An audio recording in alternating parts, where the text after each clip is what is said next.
Hi there, today I'm just going to show you a video clip on replacing one of these boot latches. So it's a fault that I've got on an Audi A3. So this is the unit, okay, that's replaced. So you can just see the mechanism in there and where your cable connections just come into here.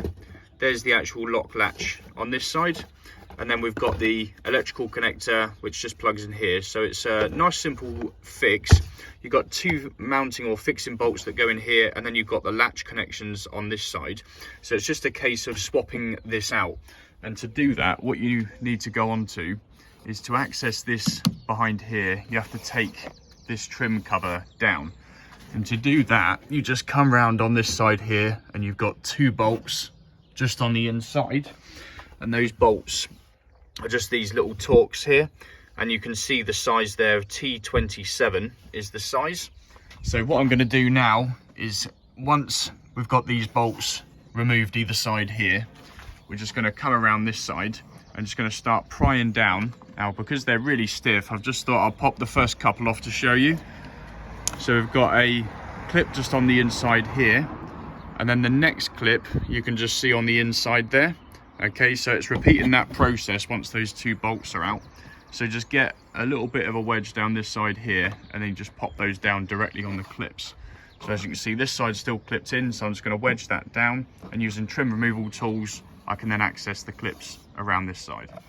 So from this position here, just releasing these clips to show you. So you've got one, this one here, 2, 3, 4 clips. Okay, so these clips just pop up into the metal housing up here into these small recesses. Okay, so you've just basically got coming up these small recesses here. So all they do is you can get a bar in there or a screwdriver, and you can just pry underneath it like this. Okay, and just use a slightly longer one to get to the back. So like I say, you've got 1, 2, 3, 4 over this side. All right, and then you run your way along, and then you come to 1, 2, 3, and then 4 again on the other side. Now once they're released, you've basically just got the trim like this, and then all you need to do is just bring this down, okay, because you can see right at the back there's nothing else connected. It's just a case of being careful on the plastic trim just along this back edge here. So you just slide that down, and then you can bring this rear trim down and then gain access to the rear locking mechanism. Okay, so when you come to the actual lock over here, what you're looking to do is, because this piece of trim will be quite stiff, is that there are just two little plastic tabs behind. So if you get a flat blade screwdriver behind and then prise that forwards on both sides on the actual lock here, that just pops that down. And you can just see by those two holes there on each side, that's where there are two little tabs which just hold it into place. Okay, so once those tabs are away, you can then expose the lock, and then as we look here, we've got our securing nuts, okay, either side. We've just got the handle mechanism here for the manual actuation. So from this stage here, so you can see I've just slackened off this 30mm nut here, and on this side we've got this 30mm nut which just sits behind this handle. So this is the manual operation for the lock. So basically what you've got is, if I just slide that off, because I need two hands to actually gain access to it, is you've got a small tab up this end here which just hooks just on this side of the lock. So just use a screwdriver or a pick tool to just push that backwards. And then you've got this section here which just sits over the handle. Again, just a flat blade screwdriver just to prise that forward. Just be gentle because it's plastic, and then that just slides straight off that way. And then we've got access to this next 30mm nut. Right, so now that we've got the actuator just hanging loose here, okay, so it's just on the rod, so the actuator rod, and then we've got the electrical connector at the back.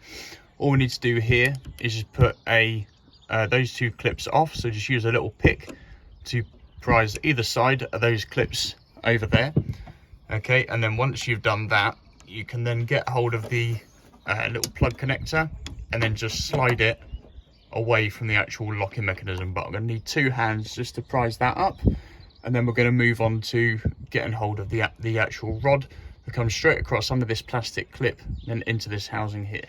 Okay, so the electrical connectors are off, and then we're just popping down here to this section over here. So we've just got a little plastic clip which secures it onto the rod if you just push that forwards, okay, that will come and separate itself away. And then the actual door locking mechanism is able to slide straight over the top of that bar. Okay, and then we just leave the actuator bar and the actual electrical connector here. And then we've got the locking mechanism in which we can place straight down here. And then all you're looking to do is get the new one out of your box. Okay, lay the two units together, just mind that out of the way. Now from this position here, what you're looking to do is make sure that the bolt holes all line up in the same position here. Okay, we're going to change this little tab, we're going to pop that over onto there, which is nice and simple. As you can see at the top, just use some pliers, squeeze those together, and then that just pops down and it will just click straight into here. Next thing you're checking is just get your old one here, and you're looking over on this position where we've got 2 pins, and on this one here it's 2 pin also, and the actuator matches up. Now I purchased my parts from the manufacturer just to make sure for reliability really, and you can see all the details for this one here, so part numbers and what have you. You can just go to your local manufacturer to pick that up. Now the main reason I wanted to show you this also is the fault. The reason I've got this problem is because what happens is when you open the boot, the car locks itself, or sometimes the boot actuator works and sometimes it doesn't work. Now as you look inside these electrical connections, you can see a large buildup of corrosion just inside here. So we've got moisture ingress in there, and basically those pins have got poor contact on them, so that will give a sporadic or intermittent fault with the boot being able to open and close. Whereas if you compare that with the new one, obviously it's very clean, there's no corrosion in there, and that will ensure that we get a good electrical contact. And when the actuator and the door lock is engaged, or sort of made to operate, there's no issue of communication between the two. So if you do come to change anything, and you always look at your old part, try and figure out the reason why there's an issue, and that there with that corrosion and moisture build up inside giving us poor contact is exactly the reason why. So I'm just going to go now in the reverse order, basically get this door lock changed up, and then that will be a decent repair. Right then, so got the new actuator, plastic clip changed over, so just going to hook that into there, push it across, and then that will just nice and simply, just using one hand here, just push across. Okay, and then that just clips in over that position. Then we've got our connector, which just comes straight down over the top, and once we've got that into that position there, it's just a case of pushing down until it clicks in on both sides. So just get a good grip, push all the way down, and just make sure that that's operating correctly. Okay, so that's all in and secure nice and correctly. Then all we've got to do is just push that back up, line it over both of the studs, and then we can get the locking nuts to secure that back on. Right, so 13mm nuts tightened up here. Electrical connector is all secured down here and clipped in either side. Just make sure that's nice and secure.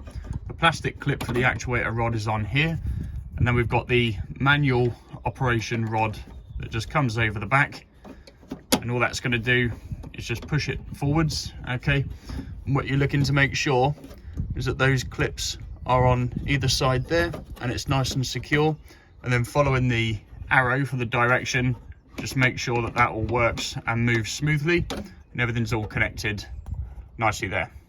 So once this is all on, just before you close the boot, to make sure that everything's working correctly, use your screwdriver, okay, and just prise the lock into the closed position there, and then using that manual handle, you just push that to the side to make sure the latch comes down.